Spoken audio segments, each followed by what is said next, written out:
इस समय हम लोग जहां पर मौजूद हैं ये राउस आईएएस स्टडी सर्किल, जिसको आप लगातार देख रहे हैं। कल शाम से यहां पर बहुत ही दर्दनाक एक हादसा हुआ, जहां पर जो पुलिस ऑफिशियल रिकॉर्ड के मुताबिक अब तक 3 स्टूडेंट्स जो हैं वो यूपीएससी एस्पिरेंट यहाँ पर उनकी जान चली गई। चूँकि पानी बता रहे हैं यहाँ पर, ये आप पीछे देख सकते हैं, पुलिस ने पूरा बैरिकेड किया हुआ है, फॉरेंसिक टीम चला, रैपिड एक्शन फोर्स यहाँ पर पूरा डिप्लॉयमेंट हुआ है। और क्योंकि हादसे के बाद से यहाँ पर छात्र लगातार प्रोटेस्ट कर रहे हैं, वो लगातार इस बारे में मांग कर रहे हैं कि यहाँ से हमने कई बार शिकायतें दर्ज की। यहाँ पर वाटर लॉगिंग की बहुत बड़ी इशू है, यहाँ पर ओल्ड राजेंद्र नगर, यहाँ पर बहुत बड़ा दिल्ली का नामचीन अस्पताल गंगाराम भी बिल्कुल नज़दीक पे यहाँ पर पड़ता है। तो वहाँ पर भी मेरी तमाम लोगों से बातचीत जो हो रही है वो ये बता रहे हैं कि यहाँ पर बहुत ज़्यादा वाटर लॉगिंग की समस्या थी। पानी के जल भराव से यहाँ पर आम लोग भी तरस हैं। यहाँ पर बड़ी संख्या में पूरे देश भर से बच्चे यहाँ पर स्टूडेंट्स आते हैं अपने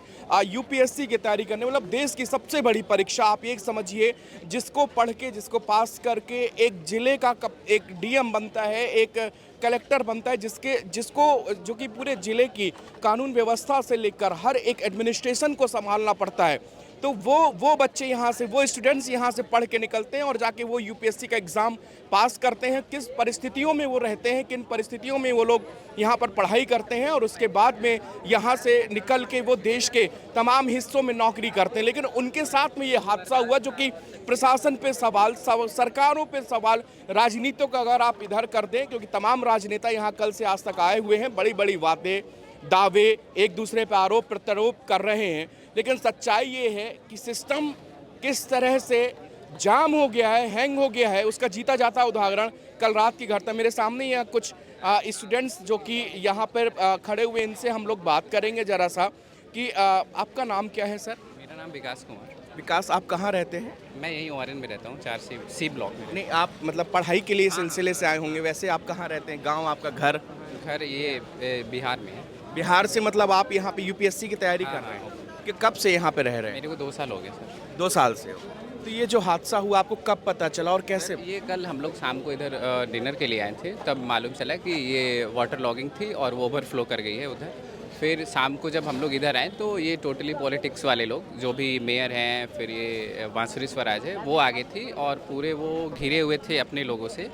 और इधर पुलिस थी, वो किसी को कुछ बता नहीं रहे थे, बच्चे कन्फ्यूजन थे क्या हुआ। फिर हम लोग आए, हमारी थोड़ी सी उनसे वो बहस हो गई कि हमें भी बताओ भाई, हमारे उधर ब्रदर्स हैं, सिस्टर्स हैं, फ्रेंड्स हैं, वो फंसे हैं। तो वो कुछ बता नहीं रहे थे। उसके बाद काफ़ी जब स्टूडेंट जुटे रात को 12-1 बज गए, फिर वो बताना शुरू किए कि कैजुअल्टी हुई है। एसपी सर ने भी बताया, बट वो मेरे को नहीं लग रहा है कि 3 नंबर ही हैं, नंबर ज़्यादा हैं, क्योंकि उनके बोलने के बाद कई लोगों ने कहा कि ये जो ऑफिशियल, आई एम टेलिंग कि उनके बोलने के बाद कि 2 लड़कियां और 1 लड़के वो डेथ है, डाइड है वो। और उसके बाद वो उन्होंने बोला कि 2 लोग हॉस्पिटलाइज है जिनकी क्रिटिकल कंडीशन है, ठीक है, उनकी वीडियो भी है मेरे पास। उसके बाद हम लोग यहीं थे, 4 टाइम्स एम्बुलेंस गया है। तो अगर एक हाँ, उसके बाद वो बोलने के बाद 3 कन्फर्मेशन के बाद 4 टाइम्स एम्बुलेंस आया है और गया है। तो एक बॉडी भी गई होगी, तो 4 बॉडी तो कम से कम होगी। और जो कंडीशन थी उसकी बेसमेंट की, उसमें पॉसिबल ही नहीं है कि कोई एक भी आदमी बच सकता है, अगर जिस टाइप की वो पानी भरी हुई थी। कितने बच्चे होंगे लगभग उस समय यहाँ? और मेरे को एक्चुअली ये कोई इन्फॉर्मेशन नहीं दे पा रहे हैं। कोई 35 का आंकड़ा बता रहा, 35 ऐसा ही कुछ। वो मेंस वाले में भी बच्चे थे, वो उनका बैच चल रहा था। और वो बोल रहे हैं कि एनडीआरएफ की टीम भी इतना सफिशिएंट नहीं थी, वो कि वो एबल नहीं थी कि वो जा सके, क्योंकि वो बता रहे हैं कि जो बेंच हैं, बुक्स है, वो ड्रॉन कर रहे थे। वो जब डाइव कर रहे थे तो वो उनको लग रही थी। तो पूरी रात पानी, सुबह 4 बजे तक पानी इन्होंने निकाला है। तो कोई सवाल ही नहीं बचता है कि जो अंदर होगा वो बचेगा। अब ये 4 बजे तक यहाँ से 4 बजे तक पानी निकली है। 5 बजे तो मैं गया हूँ, मैं इधर और बैठा घटना शाम को करीब 7 साढ़े 7 उसी टाइम की है। और फिर मतलब ये धीरे धीरे 10 बजे लोगों को कंफर्मेशन हुई कि ऐसा कुछ हुआ है, तब बच्चे आने लगे। फिर उनको इन्फॉर्मेशन थोड़ी थोड़ी ये लोग दे रहे थे, ऐसा कुछ बता भी नहीं रहे, अभी क्लियर भी नहीं कर रहे हैं। अच्छा, स्टूडेंट्स लगातार प्रोटेस्ट कर रहे हैं। अच्छा, स्टूडेंट्स की क्या मांग है, क्या प्रोटेस्ट कर रहे हैं? मतलब ये जितनी भी यहाँ बिल्डिंग है ना, सारी की सारी बेसमेंट में, सारे बिल्डिंगों में बेसमेंट है। अभी ये नई बिल्डिंग है, इसमें भी वो ये अच्छा, इसमें भी बेसमेंट में पढ़ाई हो रही है? बेसमेंट इलीगल है वो अब उधर वो पढ़ाई नहीं कर सकते। यहाँ सारी लाइब्रेरी बेसमेंट में है। हाँ, नहीं 80 के 100%, 99% है। हाँ। तो ओनर लोग। आपका नाम क्या है? योगेश नाम है मेरा। आप कहाँ से आए? महाराष्ट्र से हूँ मैं। आप महाराष्ट्र से हैं? यहाँ यूपीएससी की तैयारी? हाँ, यूपीएससी 2 साल से कर रहा हूँ यहाँ पे। 2 बार की? हाँ, तो यहाँ पे ओनरों ने क्या कर दिया कि अंदर बेसमेंट में रूम बनाने लग गए और उसमें भी कंपार्टमेंट बना के एक रूम में 4-4 5-5 बंदे रखने लग गए। एक रूम में 3-3 4-4 बंदे बंदे ऊपर तो ठीक है, तो एक सेकंड फ्लोर थर्ड फ्लोर, लेकिन बेसमेंट में आप जाके देखो वारेन में पूरा ऐसा कंपार्टमेंट बना बना के बेसमेंट में रूम बना रखे पूरे ओनरों ने।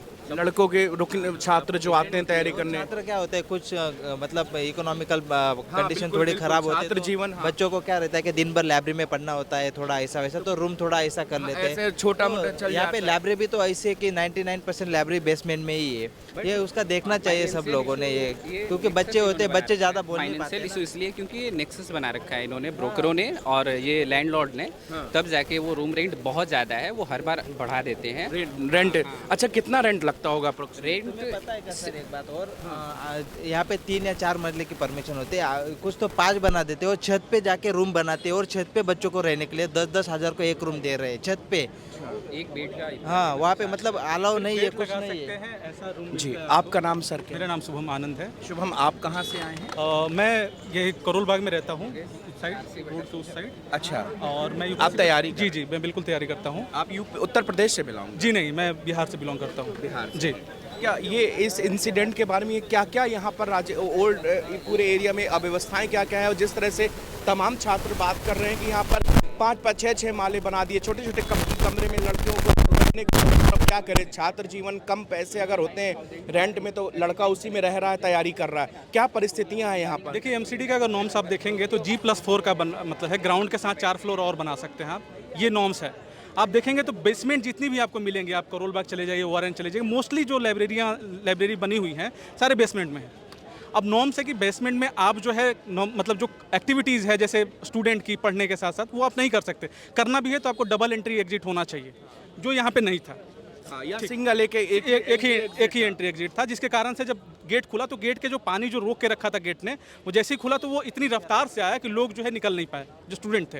अच्छा, वो पानी अंदर कैसे हुआ, ये एक देखिए, अलग अलग बातें लोग अलग अलग चीज़ें चल रही हैं, लेकिन अभी तक इस पर क्लियरिटी अभी आई नहीं है। जब तक सीसीटीवी जो फुटेज है, जब तक वो क्लियर नहीं आ जाता। सीसीटीवी फुटेज यहाँ से नहीं आ चुके हैं, जो यहाँ पे 5 साल से सबको दिखता भी है। यहाँ पे आके देखो तुम बारिश के टाइम पे, ये है, इसमें कोई भी अंदर से बाहर आ ही नहीं सकता।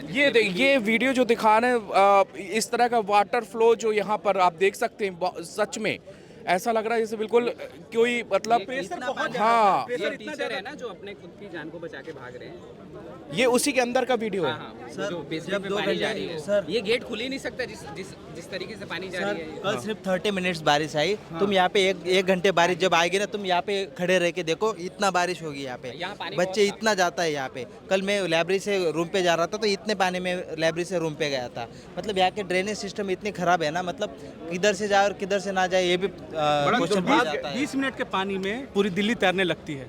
अगर आप यहाँ का क्या है? एमसीडी का अगर आप थोड़ा सा ओवरऑल स्ट्रक्चर की बात करें, 16,000 करोड़ रुपए का बजट है, ठीक है। आप अगर देखेंगे तो सिक्किम से अगर आप कंपेयर करेंगे तो सिक्किम का तकरीबन 11,000 करोड़ का बजट है। सिक्किम से भी बजट आप बढ़ा लेके बैठे हुए हैं, बावजूद उसके आपका ड्रेनेज सिस्टम ठीक नहीं है। कुछ दिन पहले ऐसी न्यूज आई कि नीलेश जो पटेल नगर में इलेक्ट्रिक्यूशन के साथ जो डेथ कर गया वो बंदा, तो वो जो है प्रीलिम्स वो निकाल चुका था। तो इस तरीके से चीज़ें जब आप अगर ड्रेनेज सिस्टम सही नहीं दे सकते, आप इलेक्ट्रिकल सिस्टम मतलब इलेक्ट्रिकल जो डिपार्टमेंट है आपका वो सही से काम नहीं कर रहा, तो मतलब आपकी जिम्मेवारी अकाउंटेबिलिटी किसकी बनती है? एमसीडी की बनती है, या फिर आप जो है दिल्ली गवर्नमेंट की अकाउंटेबिलिटी है, सेंट्रल गवर्नमेंट की अकाउंटेबिलिटी है? किसी न किसी को अकाउंटेबिलिटी लेनी पड़ेगी। बिना अकाउंटेबिलिटी लिए, अकाउंटेबिलिटी फिक्स किए ये चीज़ें ठीक नहीं की जा सकती, क्योंकि ये जो प्रॉब्लम है ना, ये मूलभूत है, फंडामेंटल। आप तक जो आपके पास जो मूलभूत ढांचा को आप जब तक ठीक नहीं करोगे तब तक चीज़ें नहीं बदल सकती। ये नेक्सस लगा हुआ है, ये एक नेक्सस चला है। सर, आपके जानना चाहूँ, आपका नाम क्या है? रोहन नाम है मेरा, मैं कह रहा हूँ अब से नहीं है ये। रोहन जी, आप यहाँ पे अब मैं लोकल उधर ही था जी, लोकल उधर का, मैं यहीं रहता हूँ। तो यहाँ पे हाँ क्या ये अब से ही ऐसे ही है पानी, अब से नहीं, काफ़ी टाइम से यहीं भर रहा है पानी। पानी हमेशा कुछ नहीं सुविधा, कुछ नहीं हो रहा, यहाँ पे कोई नेता नगरी कुछ नहीं हो रहा यार, कुछ नहीं हो रहा। इतने टाइम से तो हम देखते आ रहे हैं। सरकार जब तक हम डिमांड नहीं करेंगे, कुछ डिमांड नहीं करेंगे, आपको हम इतना पैसा दे रहे हैं, टैक्स के रूप में दे रहे हैं, जीएसटी के रूप में दे रहे हैं, इनकम टैक्स के रूप में, व्हाटएवर जो भी चीज़ें दी जा रही हैं, सबसे जब तक अकाउंटेबिलिटी नहीं ली जाएगी, फिक्स नहीं की जाएगी, तब तक आप चीज़ों को किस तरीके से दे रहे हैं। तो हमारा डिमांड यही है कि आप या तो इलेक्ट्रिकल डिपार्टमेंट है वो चीज़ें ठीक हो, ड्रेनेज सिस्टम है वो ठीक हो, एमसीडी की अकाउंटेबिलिटी फिक्स की जाए। जब तक ये अकाउंटेबिलिटी फिक्स नहीं होगी, ये जो प्रोटेस्ट है ये मूवमेंट का रूप लेगा। और ये जाहिर सी बात है, जब तक हमारा भी मांग यही है, डिमांड यही है कि जब तक इन चीज़ों को ठीक नहीं की जाती तब तक हमारा प्रोटेस्ट जो है जारी रहेगा। जो छात्र यहाँ पर है प्रोटेस्ट कर रहे हैं, इन्होंने तमाम समस्याएं यहाँ पर बता रहे हैं कि किस तरह से यहाँ छात्र जीवन कैसे यहाँ पर नेक्सस की तरह काम किया जा रहा है, जबकि प्रशासन और पुलिस के बूथ यहाँ बगल में है, लेकिन कभी भी कोई सुनवाई इन छात्रों से यहाँ पर की नहीं गई। कुछ और यहाँ पर स्टूडेंट्स मेरे साथ में हैं, इनसे हम बात करेंगे। सर, आपका नाम क्या है? तेजस सर। तेजस, आप कहाँ से आए? मैं महाराष्ट्र से हूँ। महाराष्ट्र से। आप यूपीएससी की तैयारी कर जी, रहे हैं? जी। कब से?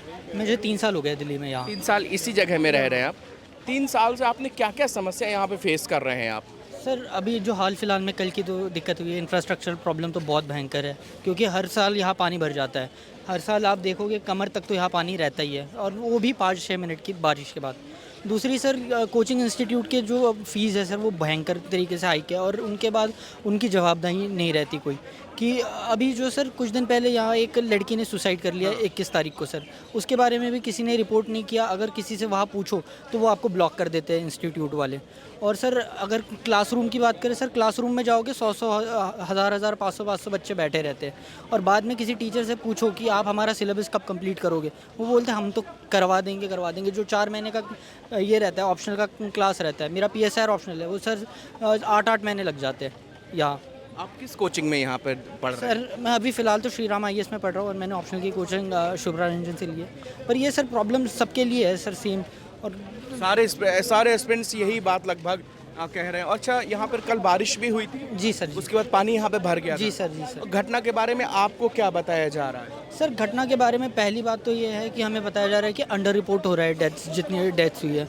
और दूसरी बात सर, वो बायोमेट्रिक की जो ये फैली है कि बायोमेट्रिक था और उसकी वजह से बच्चे वो बंद हो गया था। ये वाली ऐसी न्यूज़ जो है सर, वो फैल रही है। मतलब तो आप लोगों को कब पता चला इस घटना सर, के? ये तो हमें 8:30 तक पता चल गया था कि ऐसा कुछ हो रहा है। अच्छा। तो रात को बच्चे जमा भी हुए थे, और बाद में पुलिस वालों ने भगाया भी है 2-3 लोग बच्चों को कि यहाँ जमाओ मत, यहाँ बैठो मत, यहाँ प्रोटेस्ट मत करो।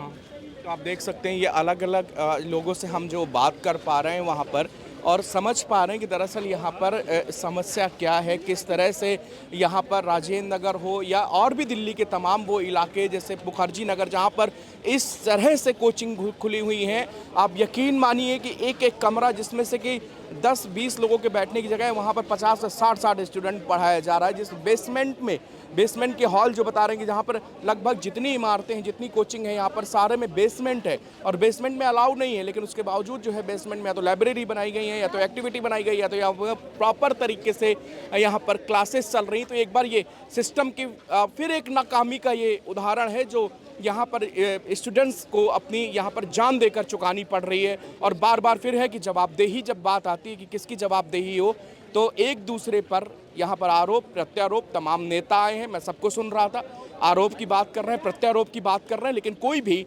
जिम्मेदारी लेने की बात नहीं कर रहा कि जी हाँ, ये मेरी फेल्योरनेस है। ये पूरे सिस्टम की, सरकार की, चाहे वो केंद्र सरकार हो, चाहे वो दिल्ली सरकार हो, चाहे वो MCD हो, ये सारे सिस्टम जब मिल के काम करते हैं तब एक व्यवस्था बनती है, और इसी व्यवस्था के टूटने का परिणाम है, इसी व्यवस्था के खराब होने का परिणाम है कि यहाँ पर बच्चों को, छात्रों को अपनी यहाँ पर जान देकर उसकी कीमत चुकानी पड़ रही है।